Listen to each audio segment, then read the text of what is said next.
ஆண்டவராகிய இயேசு கிறிஸ்துவின் நாமம் மகிமைப்படுவதாக. இந்த நாளிலும் ஆண்டவர் உங்களை பார்த்து சொல்லுகிற ஒரு வார்த்தை, கேளுங்கள் கொடுக்கப்படும். மத்தேயு எழுதின சுவிசேஷம் 7ஆம் அதிகாரம் 7வது வசனத்தில் இப்படியாக இந்த வார்த்தை சொல்லப்பட்டிருக்கிறது. இந்த நாளில் ஆண்டவரிடத்தில் எதை கேட்க வேண்டும், கேட்கும் பொழுது நமக்கு என்ன கொடுக்கப்படுகிறது என்பதை குறித்து தெரிந்து கொள்ள போகிறோம்.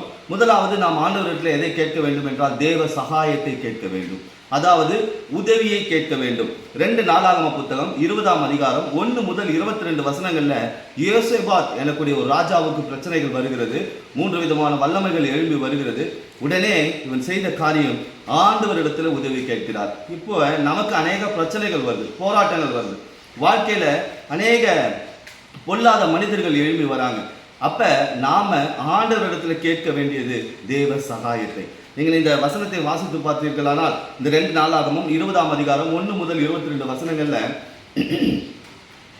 ஆண்டவர் இவருக்கு உதவி செய்தார். மனிதர்களுடைய உதவி அல்ல, ஆண்டவர் இவருக்கு உதவி செய்தார் என்று நாம் பார்க்கிறோம். அப்ப முதலாவது தேவ சகாயத்தை கேட்க வேண்டும். இரண்டாவது, எரேமியா 6ஆம் அதிகாரம் 16ஆம் வசனத்தில் இப்படியாக சொல்லப்பட்டிருக்கிறது, பூர்வ பாதையை கேட்க வேண்டும். நான் எந்த வழியில் நடக்க வேண்டும் ஆண்டவரே, நீர் என்னை எந்த வழியில் நடத்த விரும்புகிறீர் என்பதை அனுதினமும் ஆண்டவரிடத்தில் கேட்க வேண்டும். அப்படி நாம் கேட்கும் பொழுது ஆண்டவர் நம்மை செம்மையான பாதையில, நீதியின் பாதையில நடத்துகிறவராய் இருக்கிறார். இப்ப நாம் எதை கேட்கணும்? முதலாவது தேவ சகாயத்தை கேட்க வேண்டும். இரண்டாவது, நாம் நடக்க வேண்டிய வழியை கேட்க வேண்டும். மூன்றாவது காரியம், ஏசாயா 45ஆம் அதிகாரம் 11ஆம் வசனம் இப்படியாய் சொல்லுகிறது, வரும் காரியங்களை என்னிடத்தில் கேளுங்கள் என்று. அப்ப நம்ம வருங்காரியங்கள், நம்மளுடைய எதிர்காலம் எப்படி இருக்க போகிறது, என் காலங்கள் உமது கரத்தில் இருக்கிறது ஆண்டவரே, நீர் எப்படி நடத்த வேண்டுமோ அப்படி என்னை நடத்தும் என்று ஆண்டவரிடத்தில் கேட்க வேண்டும். அப்ப வருங்காரியங்களை கேட்க வேண்டும், நடத்துதலை கேட்க வேண்டும். நான்காவது காரியம் சொல்லுகிறேன், சகரியா 10ஆம் அதிகாரம் 1 வசனத்துல பின்மறிக்கால மழையை கேளுங்கள் என்று. அதாவது ஆசீர்வாதமான மழையை என் வாழ்க்கையில பெய்ய பண்ணுங்க ஆண்டவரே, என் வாழ்க்கையில ஒரு வறட்சி இருக்கிறது, நீர் எனக்கு ஆசீர்வாதமான மழையை பெய்ய பண்ணினால் என் வறட்சி மாறும். ஆண்டவரிடத்தில் நாம் இப்படி கேட்க வேண்டும். எதை கேட்கிறோம் என்று தெரியாமலே இந்த ஜபத்துல தேவையில்லாத காரியங்களை கேட்டுக்கொண்டிருக்கிறோம். ஜபத்தில் நாம் கேட்க வேண்டியது, முதலாவது தேவ சகாயத்தை, உதவியை. இரண்டாவது, நான் எப்படி நடக்க வேண்டும், நீர் என்னை நடத்தும் என்று கேட்க வேண்டும். மூன்றாவது காரியம், வரும் காரியங்கள், என் எதிர்காலம் எப்படி இருக்க போகுது என்பதை ஆண்டவரிடத்தில் கேட்க வேண்டும். நான்காவது காரியம், ஆசீர்வாதமான மழையை கேட்க வேண்டும். ஐந்தாவது காரியம், மத்தேயு 7ஆம் அதிகாரம் 11ஆம் வசனத்துல நன்மையானவைகளை கேட்க வேண்டும். இன்னைக்கு ஜபத்துல பாருங்க, இவங்களை அழிச்சிருங்க ஆண்டவரே, அவங்களை அழிச்சிருங்க, இவங்க எனக்கு விரோதமா வந்துட்டாங்க, அவங்க எங்களுக்கு விரோதமா வந்துட்டாங்க, இவங்களுக்கு இப்படி பண்ணிடுங்க, அவங்களுக்கு அப்படி பண்ணிடுங்க, அப்படி கேட்கக்கூடாது, நன்மையானதை கேட்க வேண்டும். ஆண்டவர் நம்மிடத்தில் எதிர்பார்ப்பது என்ன என்றால், நன்மையான காரியங்களை ஜபத்தில் கேட்கும் பொழுது அதை நாம் பெற்றுக்கொள்கிறோம். கடைசியாக 1 யோவான் 2ஆம் அதிகாரம் 25ஆம் வசனம் இப்படியாய் சொல்லுகிறது, நித்திய ஜீவனை கேட்க வேண்டும்.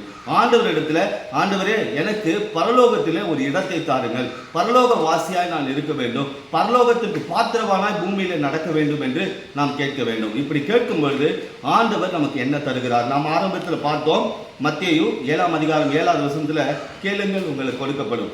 ஆண்டவர் என்ன நமக்கு கொடுக்கிறார்? நாம் இப்படி கேட்கும் பொழுது அவர் சொல்லுகிறார், யாக்கோபு 4ஆம் அதிகாரம் 6வது வசனத்துல, என் கிருபையை தருகிறேன்.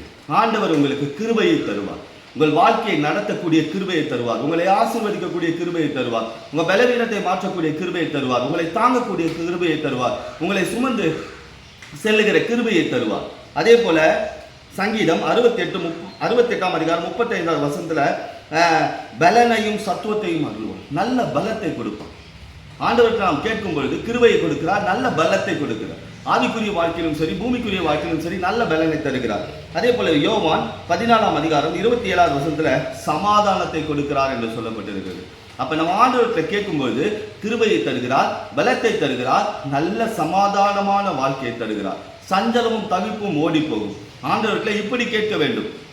கடைசியா பாருங்க, 1 கொரிந்தியர் 15ஆம் அதிகாரம் 57வது வசனத்துல ஜெயத்தை தருகிறார் என்று சொல்லப்பட்டிருக்கு. அப்ப கேளுங்கள் கொடுக்கப்படும் என்றால் ஆண்டவர் கடைசியாக நம் வாழ்க்கையில ஜெயத்தை தருகிறவராக இருக்கிறார். ஏனெனில் அவர் ஜெய கிறிஸ்து என்று சொல்லப்பட்டிருக்கு. அப்ப கேளுங்கள் கொடுக்கப்படும் என்கின்ற வார்த்தையில நாம் இந்த நாள்ல தியானித்திருக்கிறோம். தேவ சகாயத்தை, அதாவது உதவியை கேட்க வேண்டும், நாம் நடக்க வேண்டிய வழியை கேட்க வேண்டும். அடுத்தபடியாக வரும் காரியங்கள் எதிர்காலத்தை கர்த்தருடைய கரத்தில் கேட்க வேண்டும். என் வாழ்க்கையில் ஆசீர்வாதமான மழையை கேட்க வேண்டும், நன்மையை கேட்க வேண்டும். கேட்கும்பொழுது அவர் நமக்கு என்ன கொடுக்கிறார்? கிருபையை கொடுக்கிறார், பலனை கொடுக்கிறார், சமாதானத்தை கொடுக்கிறார், ஜெயத்தை கொடுக்கிறார். இந்த செய்தியை கேட்டிருக்கிறீர்கள்.